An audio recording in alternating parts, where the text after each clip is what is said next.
senda jonga ga kwa ba pingdan be ha senda jonga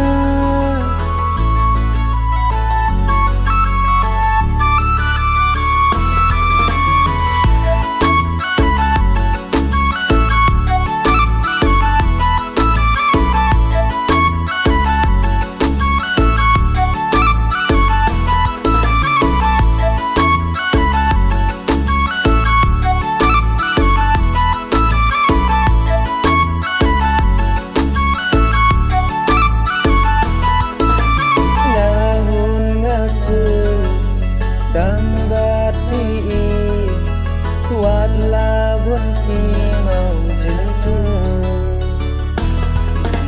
ngahun ngasu tangbat pi